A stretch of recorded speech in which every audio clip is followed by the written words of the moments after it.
Hello viewers. आप सबको फिर से एक बार टैलेंट इंस्टीट्यूट में स्वागत है। मैं आप लोगों के लिए आज फिर से सुपर 30 हॉट सामान्य विज्ञान का महत्वपूर्ण प्रश्न लेकर आया हूं, जो कि सभी परीक्षा में सबसे ज़्यादा बार आने वाले प्रश्न होते हैं। और ये पार्ट 9 है, भाग 9, S30। ठीक है। ठीक है फ्रेंड्स, तो आप लोगों के लिए ये बहुत महत्वपूर्ण प्रश्न है सारे। तो ये रेलवे में पूछे जाते हैं बहुत सारे question. Railway, NTPC group D, bank हो गया, CHSL हो गया, CGL हो गया, दिल्ली पुलिस हो गया, स्टेट पुलिस, कोई भी स्टेट पुलिस में ये उपयोगी रहेगा आप लोग के लिए। और जनरल साइंस है ये। ठीक है फ्रेंड्स, व्यूवर्स, तो चलिए हम लोग क्वेश्चन को देखते हैं कि क्वेश्चन क्या है। तो पहला क्वेश्चन आप लोग के स्क्रीन पर आने वाला है। जंतु विज्ञान का जनक किसे कहा जाता है? बताइए व्यूवर्स। पहला क्वेश्चन है आप लोगों के लिए, जंतु विज्ञान का जनक किसे कहा जाता है? इनमें से बताइए, माइकेली, थियोफ्रेटस, अरस्तु या डार्विन? बताइए, बहुत महत्वपूर्ण प्रश्न है ये। बोलिए। तो इसका आंसर हो जाएगा अरस्तु। ओके, चलिए अगला प्रश्न देखते हैं। प्रश्न संख्या 2। सेंटर ऑफ DNA फिंगरप्रिंट एम डायग्नोस्टिक कहाँ अवस्थित है? बताइए, इनमें से कहाँ पे centre for DNA fingerprint and diagnostic अवस्थित है? अहमदाबाद, लखनऊ, नई दिल्ली, हैदराबाद? बताइए। इसका सही आंसर हो जाएगा Hyderabad. Okay, centre for DNA fingerprint and diagnostic अवस्थित है हैदराबाद में। ओके, चलिए अगला प्रश्न देखते हैं। प्रश्न संख्या 3। आधुनिक वर्गीकरण का पिता किसे कहा जाता है? बताइए। आधुनिक वर्गीकरण जो बायोलॉजी का ये आपको क्वेश्चन है। तो आधुनिक वर्गीकरण, ठीक है ना, मॉडर्न क्लासिफिकेशन का फादर्स किन्हें कहते हैं? बताइए। पिता किसे कहते हैं? डार्विन को, लेमार्क को, लिनियस को, अरस्तु को? बताइए। तो इसका सही आंसर हो जाएगा व्यूअर्स, लिनियस को कहा जाता है। ओके, चलिए अगला प्रश्न देख लेते हैं। प्रश्न संख्या 4। कोशिका का अध्ययन क्या कहलाता है? बताइए। कोशिका का अध्ययन को क्या कहते हैं हम लोग? साइटोलॉजी, एस्ट्रोलॉजी, फंगोलॉजी या पोमोलॉजी? बताइए, कोशिका का अध्ययन क्या कहलाता है? और ये बहुत इंपॉर्टेंट प्रश्न है और बहुत बार पूछा गया प्रश्न है ये। तो इसका सही आंसर हो जाएगा व्यूअर्स, साइटोलॉजी। ओके, कोशिका का अध्ययन को क्या कहते हैं हम लोग? साइटोलॉजी कहते हैं। चलिए अगला प्रश्न देखते हैं। प्रश्न संख्या 5।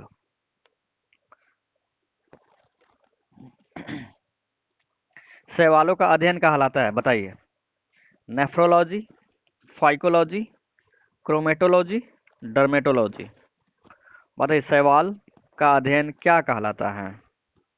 तो इसका राइट आंसर हो जाएगा, सही आंसर हो जाएगा कौन सा? फाइकोलॉजी। शैवालों का अध्ययन को क्या कहते हैं हम लोग? फाइकोलॉजी कहते हैं।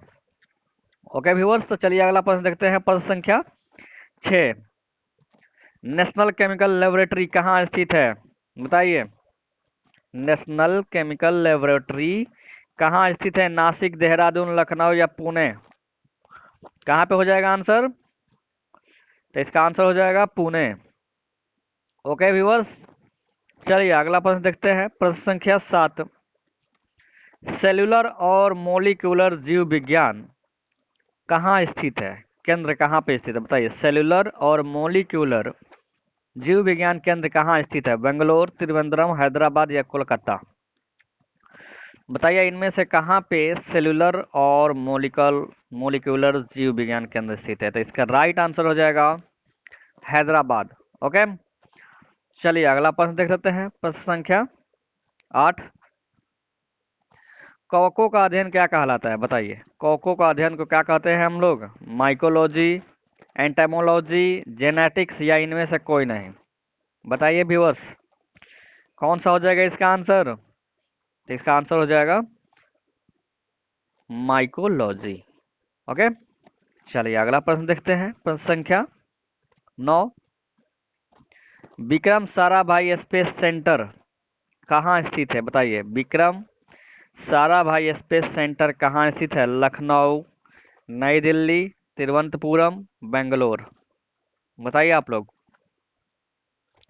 तो इसका सही आंसर हो जाएगा Thiruvananthapuram. Okay, Vikram Sarabhai space centre कहाँ पे है? तिरुवनंतपुरम में है। ओके, चलिए अगला प्रश्न देखते हैं। प्रश्न संख्या 10। कोशिका सिद्धांत का प्रतिपादन किसने किया था? बताइए, इनमें से कौन है जो कोशिका सिद्धांत का प्रतिपादन किया था? बैटिंग एवं बेस्ट, वाटसन एवं क्रिक, आस्पिडन एंड प्रिस्टले, स्लाइडेन एवं स्वान। बताइए कौन सा आंसर हो जाएगा इसका? तो इसका सही आंसर हो जाएगा स्लाइडेन एवं स्वान। ओके व्यूअर्स, चलिए मजा आ रहा है ना आप लोगों को? चलिए अगला प्रश्न देखते हैं। प्रश्न संख्या 11। 11वां प्रश्न है, मलेरिया रिसर्च सेंटर कहाँ है? बताइए, मलेरिया रिसर्च सेंटर कहाँ पे है?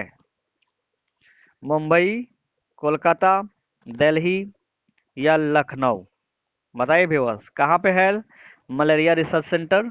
तो ये हो जाएगा इसका राइट आंसर हो जाएगा दिल्ली में। क्या हो जाएगा? दिल्ली इसका आंसर हो जाएगा। मलेरिया रिसर्च सेंटर कहाँ पे है? दिल्ली में है। ओके, चलिए अगला प्रश्न देखते हैं। प्रश्न संख्या 12। प्लाज्मा अनुसंधान संस्थान कहाँ स्थित है? बताइए, प्लाज्मा अनुसंधान संस्थान कहाँ स्थित है? धनबाद, पटना, गांधीनगर या मुंबई? बताइए व्यूअर्स, कहाँ पे है? तो इसका सही आंसर हो जाएगा गांधीनगर में है। गांधीनगर कहाँ पे है? गुजरात में। ओके, चलिए अगला प्रश्न देखते हैं। जीवों में पाए जाने वाला रोग का अध्ययन क्या कहलाता है? बताइए, जीवों में पाए जाने वाले रोगों का अध्ययन को क्या कहलाते हैं? पैरासिटोलॉजी, कैरियोलॉजी, फाइलोजेनी या पैथोलॉजी? बताइए, इनमें से कौन सा आंसर हो जाएगा? जीव विज्ञान का ही है ये। बायोलॉजी का आज का बहुत सारे क्वेश्चन बायोलॉजी से है। चलिए तो बताइए इसका आंसर क्या हो जाएगा? तो इसका राइट आंसर हो जाएगा पैथोलॉजी। ओके, जीवों में पाए जाने वाले रोगों का अध्ययन को कर किसमें क्या जाता है? पैथोलॉजी। ओके, चलिए अगला प्रश्न देखते हैं। प्रश्न संख्या 14। भाभा परमाणु अनुसंधान संस्थान केंद्र कहाँ स्थित है? बताइए, भाभा परमाणु अनुसंधान केंद्र कहाँ स्थित है? कलपक्कम में, देहरादून में, ट्राम्बे में, नागपुर में? बताइए कहाँ पे है व्यूअर्स? तो इसका राइट आंसर हो जाएगा ट्राम्बे में। ओके, भाभा परमाणु अनुसंधान केंद्र कहाँ स्थित है? ट्राम्बे में है। ओके, चलिए अगला प्रश्न देखते हैं। प्रश्न संख्या 15। वायरस का अध्ययन कहलाता है? बताइए, मेटालर्जी, वायरोलॉजी, बायोलॉजी या कॉस्मोलॉजी? बताइए, अभी वायरस का ही सीजन चल रहा है और हमारे देश में अभी कोरोना वायरस फैला हुआ है, वर्ल्ड में फैला हुआ है।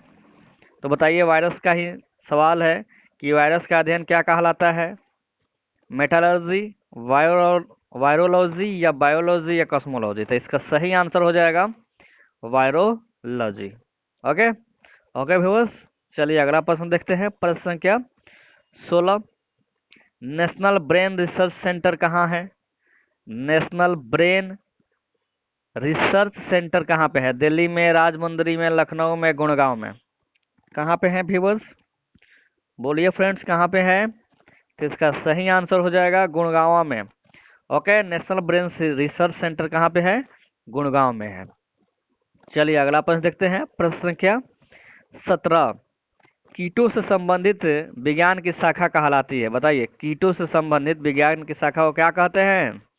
मैमोलॉजी, ऑर्निथोलॉजी, इंटेमोलॉजी या इनमें से कोई नहीं? बताइए इसका सही आंसर क्या हो जाएगा? तो इसका सही आंसर हो जाएगा इंटेमोलॉजी। ओके, तो कीटों से संबंधित विज्ञान की शाखा क्या कहलाता है? इंटेमोलॉजी। ओके, चलिए प्रश्न संख्या देखते हैं 18। ट्यूबरकुलोसिस रिसर्च सेंटर कहाँ स्थित है? बताइए स्टूडेंट फ्रेंड्स, बताइए कहाँ पे है ट्यूबरकुलोसिस रिसर्च सेंटर? कहाँ स्थित है? कोलकाता, लखनऊ, दिल्ली एंड चेन्नई? कहाँ पे है? तो इसका राइट आंसर हो जाएगा चेन्नई में। ओके, ओके, ओके, चलिए अब देखते हैं अगला प्रश्न देखते हैं। प्रश्न संख्या 19। मानव विज्ञान का मानव विकास का अध्ययन क्या कहलाता है? बताइए भी बस। मानव विज्ञान का अध्ययन क्या कहलाता है? गायनोकोलॉजी, एंथ्रोपोलॉजी, ऑर्निथोलॉजी न एस्ट्रोनॉमी? क्या कहते हैं? आज बायोलॉजी का ही ज़्यादातर प्रश्न है, सारे प्रश्न बायोलॉजी से लिया गया है, जीव विज्ञान से। बताइए, इसका सही आंसर हो जाएगा एंथ्रोपोलॉजी। ओके, एंथ्रोपोलॉजी कहते हैं, मानव विकास के अध्ययन क्या कहते हैं? एंथ्रोपोलॉजी कहते हैं। चलिए अगला प्रश्न देखते हैं, प्रश्न संख्या 20। ऑस्टियोलॉजी किसका अध्ययन है? ऑस्टियोलॉजी किसका अध्ययन है? नाक, आंख, कोशिका या अस्थियां? बताइए बताइए व्यूअर्स, क्या हो जाएगा इसका राइट आंसर? इसका राइट आंसर हो जाएगा अस्थियां। ओके, ऑस्टियोलॉजी किसका अध्ययन है? अस्थियां का। चलिए अगला प्रश्न देखते हैं, प्रश्न संख्या 21। हृदय प्रत्यारोपण की खोज किसने की थी? बताइए, हृदय प्रत्यारोपण की खोज इसमें से किसने किया था? कौन सा वैज्ञानिक ने हृदय प्रत्यारोपण की खोज किया था? Hargobind Khorana, Darwin, Alexander Fleming या क्रिश्चियन बर्नार्ड? बनाइए बताइए, इसमें से कौन आंसर सही है? बोलिए। तो इसका सही आंसर हो जाएगा क्रिश्चियन बर्नार्ड। ओके, हृदय प्रत्यारोपण की खोज कौन किया था? Christian Bernard. ओके, चलिए अगला प्रश्न देखते हैं, प्रश्न संख्या 22। होम्योपैथी चिकित्सा के जनक कौन थे? हैनीमैन, फ्लेमिंग, जेम्स हैरिसन या जोसेफ लिस्टर? बताइए, होम्योपैथिक चिकित्सा चिकित्सा के जनक कौन थे? तो इसका राइट आंसर हो जाएगा हैनीमैन। ओके, चलिए प्रश्न संख्या 23 देख लेते हैं। तो ये रहा आप लोग के प्रश्न नंबर 23। सूर्य से सर्वाधिक दूर स्थित ग्रह कौन सा है? बताइए, सूर्य से सबसे दूर स्थित ग्रह इसमें से कौन है? मंगल, अब सौर मंडल आ गया है क्वेश्चन में। मंगल, वरुण, बृहस्पति या शनि? बताइए, इनमें से कौन है जो कि सूर्य से सबसे अधिक दूर स्थित है? तो इसका राइट आंसर हो जाएगा वरुण। ओके, तो सबसे जो दूर ग्रह है सूर्य से वो है वरुण। चलिए अगला प्रश्न देखते हैं, प्रश्न संख्या 24। ओजोन परत किस मंडल में पाई जाती है? बताइए, ओजोन परत किस मंडल में पाई जाती है? बहिर्मंडल, क्षोभ मंडल, आयन मंडल या समताप मंडल? बताइए, किस मंडल में ओजोन परत को पाया जाता है? तो ये है राइट आंसर हो जाएगा समताप मंडल। ओके, चलिए अगला प्रश्न देख लेते हैं, प्रश्न संख्या 25। सूर्य के सबसे नजदीक ग्रह है? बताइए, सूर्य से सबसे नजदीक ग्रह कौन सा है? मंगल, वरुण, प्लूटो या बुध? बताइए व्यूअर्स, इसका आंसर क्या हो जाएगा? इसका राइट आंसर हो जाएगा बुध। ओके, चलिए अगला प्रश्न देखते हैं, प्रश्न संख्या 26। पृथ्वी के सबसे नजदीक स्थित मंडल है? अब बताइए, पृथ्वी से सबसे नजदीक स्थित कौन सी मंडल है? क्षोभ मंडल, आयन मंडल, समताप मंडल या इनमें से कोई नहीं? तो इसका राइट आंसर हो जाएगा क्षोभ मंडल। ओके, तो पृथ्वी के सबसे नजदीक स्थित मंडल कौन सा है? क्षोभ मंडल है। ओके, चलिए अगला प्रश्न देखते हैं, प्रश्न संख्या 27। सौर मंडल में कौन सा अत्यधिक चमकीला ग्रह है? इनमें से बताइए कौन सा ग्रह है जो कि सौर मंडल में सबसे अधिक चमकीला है? मंगल, शुक्र, बृहस्पति या बुध? बताइए व्यूअर्स, इसका तो राइट आंसर हो जाएगा इसका शुक्र। ओके, शुक्र सबसे चमकीला ग्रह होता है हमारे सौर मंडल में। ओके, चलिए अगला प्रश्न देखते हैं, प्रश्न संख्या 28। रात्रि के समय आकाश में कौन सा ग्रह लाल दिखता है? बताइए, रात्रि के समय आकाश में कौन सा ग्रह लाल दिखता है? बृहस्पति, शुक्र, बुध या मंगल? बताइए व्यूअर्स, तो इसका राइट आंसर हो जाएगा मंगल। ओके, रात्रि के समय में मंगल ग्रह कैसा दिखता है? लाल दिखाई देता है। ओके, चलिए अगला प्रश्न देखते हैं, प्रश्न संख्या 29। सबसे अधिक उपग्रहों वाला ग्रह है? बताइए, सबसे अधिक उपग्रह किस ग्रह में है? शुक्र, शनि, बुध या बृहस्पति? इनमें कौन सा ग्रह है जो कि जिसके पास सबसे ज्यादा उपग्रह है? तो इसका राइट आंसर हो जाएगा शनि। शनि के पास सबसे ज्यादा उपग्रह होते हैं। ठीक है, चलिए अब अगला प्रश्न देख लेते हैं। प्रश्न संख्या 30 और ये लास्ट प्रश्न है। भोर का तारा किसे कहा जाता है? बताइए। भोर का तारा यानी सुबह में, भोर कितना, भोर यानी सुबह का तारा है। भोर जब हो जाता है तो कौन सा तारा भोर का तारा कहते हैं? शुक्र, बृहस्पति, बुध या मंगल, किसको कहते हैं? तो इसका राइट आंसर हो जाएगा व्यूअर्स शुक्र। शुक्र को क्या कहते हैं हम लोग? भोर का तारा कहते हैं। ओके, तो ये लास्ट प्रश्न था। तो आई होप कि आप लोगों को बहुत अच्छा लगा होगा, बहुत बहुत अच्छा लगा होगा। और ये बहुत महत्वपूर्ण प्रश्न था जो कि मैंने बताया किस किस के लिए उपयोगी है।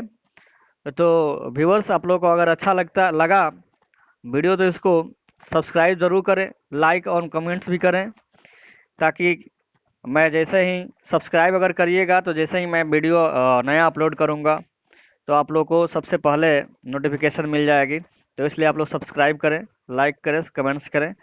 तो फिर मिलते हैं हम लोग व्यूअर्स नेक्स्ट वीडियो में।